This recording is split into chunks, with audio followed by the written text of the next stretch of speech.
is not in the air. As China's economy sputters, fewer and fewer people are getting married and having kids. The Chinese Communist Party doesn't believe no means no. Welcome to China Uncensored. I'm Chris Chappell. More Chinese women are choosing to stay single. And stay tuned till the end, because I'll tell you how that could have devastating consequences for the Chinese Communist Party. Now, first of all, I'm focusing on Chinese women choosing to stay single, because Chinese men don't have a choice. There are 30 million more men than women in China. It's particularly bad in rural areas. There's almost 475 unmarried men for every 100 unmarried women. The reason for this gender imbalance is because for decades, China had a one-child policy. Since boys were preferred, that led to a huge amount of sex-selective abortions. In other words, since the Communist Party only allowed you to have one child, baby girls were killed so families could try again for a boy. Communism does wonderful things for a society. But why are women choosing to stay single, rather than just having their pick of the men? Well, according to Reuters, a growing number of educated women facing unprecedented insecurity amid record youth unemployment and an economic downturn are espousing singleism.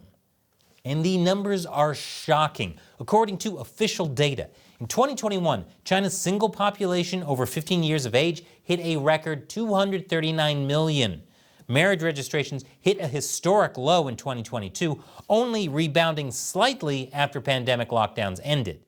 And a 2021 Communist Youth League survey found 44% of women do not plan to marry. Part of the problem is just how bad China's economy has gotten. As China's real estate sector, which makes up a third of China's GDP, collapses, and youth unemployment hit record highs, people are doing some crazy things just to get by. Some are choosing to be full-time children, paid by their parents to do chores and live at home, which might be more appealing than the search for bedmates, which is where young Chinese people literally have to share a room and a bed with strangers just to afford to live in China's megacities. So for many, marriage, and what's really important to the Communist Party, children, are just out of the picture. We're seeing the singleism trend on Chinese social media. Posts with the hashtag "no marriage, no children" from female influencers, often in their 30s or 40s, on Xiaohongshu, China's Instagram, regularly gain thousands of likes. One anti-marriage forum on Douban, another social media platform, has 9,200 members, while another dedicated to singleism has 3,600 members who discuss collective retirement plans, among other topics. Singleism is also tying into other social movements among Chinese youth, like the lying flat movement. It was a popular hashtag on Chinese social media that basically encouraged young people to give up on the intense struggle of Chinese society and just lie flat. Or the let it rot movement, which is like lying flat, but with an added level of cynicism. Let it rot means to let things that are already beyond repair deteriorate. Sounds like things are going great in China. One of these women who is choosing to stay single told Reuters many who got married in previous generations, especially women, sacrificed themselves and their career development and didn't get the happy life they were promised. Living my own life well is difficult enough nowadays. Another said, "I think it's okay to date or cohabit, but children are a huge asset investment with minimal returns." Wow, can you imagine? A communist society doesn't value family. Another woman told the Wall Street Journal the demands of caring for aging relatives and her job as an exhibition designer in Shenzhen leave no room for kids or a husband. All she wants to do in her free moments is read or scroll through pet videos. Wow. Hashtag relatable. But while you might think the decision of whether or not to get married is just a matter of personal choice, the Chinese Communist Party has a little less friendly attitude toward personal choice. I'll tell you more after the break. Welcome back. So, more and more Chinese women are choosing to stay single. But while you may see an individual with individual choices, the Chinese Communist Party sees a baby-making factory. And production is falling behind. According to official numbers, even after the end of the one-child policy, birth rates continued to drop. In 2012, there were 16 million births. Just a decade later, that number fell to less than 10 million. The Wall Street Journal says China is headed toward a demographic collapse. China's population, now around 1.4 billion, is likely to drop to just around 500 million by 2100, according to some projections. Women are taking the blame. You see, the party saw this coming. That's why it ended the one-child policy. First, by allowing people to have 2, then 3 kids. Yes, they still haven't given up control, they just allow 3 kids. But so the party prepared for a huge baby boom. But people didn't bite. New maternity wards were built only to close a few years later. Sales of baby care products, including formula and diapers, have dropped. Businesses that focused on babies now target seniors. New preschools built to make child rearing more affordable struggle to fill classrooms, and many have closed. So this is a problem, but the solution is just a little bit of Communist Party intervention in people's lives. I mean, a decade ago, they were forcing women to have abortions and sterilizations. So what's wrong with doing a complete 180 and encouraging a little baby making? Xi Jinping has been talking about the need to actively cultivate a new culture of marriage and childbearing and strengthen guidance on young people's view on marriage, childbirth, and family. You see, young people might have the wrong views, so they need the Communist Party to guide them to the right thinking. Chinese Premier Li Qiang has been talking about working towards a birth-friendly society. Xi even gave a speech at the All China Women's Federation, the Chinese Communist Party's official feminist organization. Yes, let that sink in. According to an official printout of his speech, Xi told the feminist organization to prevent and resolve risks in the women's field. What does that mean? Well, according to Clyde E. Chung Wong, an assistant professor of politics at Washington and Lee University, who studies Chinese government propaganda, it's clear that he was not talking about risks faced by women, but considering women as a major threat to social stability. That could be why the All China Women's Federation, again, China's official feminist organization, coined the term leftover women, women who didn't get married before the age of 27 and are now too old. Here's something they wrote in March 2011, right after International Women's Day. Pretty girls don't need a lot of education to marry into a rich and powerful family, but girls with an average or ugly appearance will find it difficult. These kinds of girls hope to further their education in order to increase their competitiveness.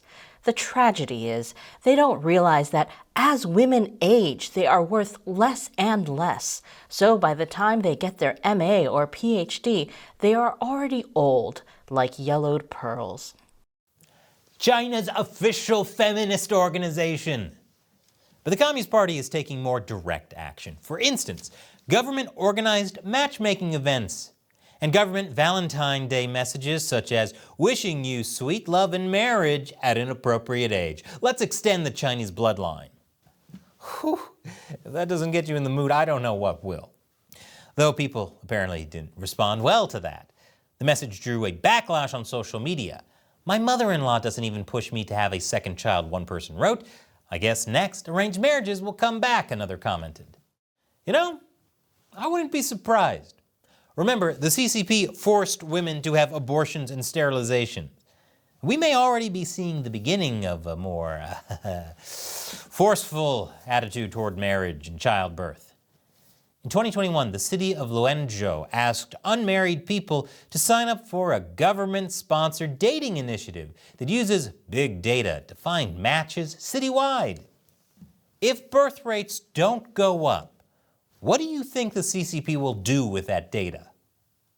Now, as I mentioned earlier, people have been posting on Chinese social media about singleism, and there's already a crackdown on that. The All China Women's Federation is actively preventing gender-related topics from going viral. In fact, they paid more to a tech company to police social media comments than its budget for women's advocacy. China's official feminist organization. And China's official internet watchdog, is policing content that they say is spreading wrong values and spreading incorrect views on marriage and relationships and deliberately creating gender opposition. Yes, by saying women have a choice in getting married and having kids. Again, keep in mind that just a few years ago, women having a second child had to run and hide from the government lest they force them to murder their child and force the parents to pay huge fines. That would make me want to lie flat too. The Chinese Communist Party would love to keep all this under wraps. That's why they hate China Uncensored. They even wrote about me in state-run media, calling China Uncensored disgraceful anti-China garbage. But with YouTube suppressing the show, I can't afford to keep making China Uncensored. Making the show and paying my staff isn't cheap, and the CCP would love it if I had to shut down the show. That's why I need your help. All it takes is $1 or more an episode on patreon.com/China Uncensored. I make about 16 episodes a month, but if that's too much for you, you can set a monthly limit. So you could ensure I keep uncensoring China for even $1 a month. And as a thank you to everyone who gives on Patreon, I'll answer one of your questions at the end of these episodes. Today's question comes from, longtime supporter James Wahlberg.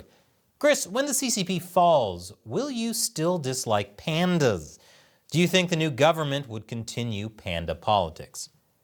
Now that is a great question. So I have a running gag on the show that I hate pandas, but also secretly love them. That joke comes from how the party has used pandas, what's actually called panda diplomacy.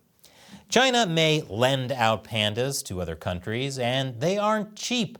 A zoo will have to spend $10 million renting one panda. And if they have babies, China charges a cub tax of $400,000.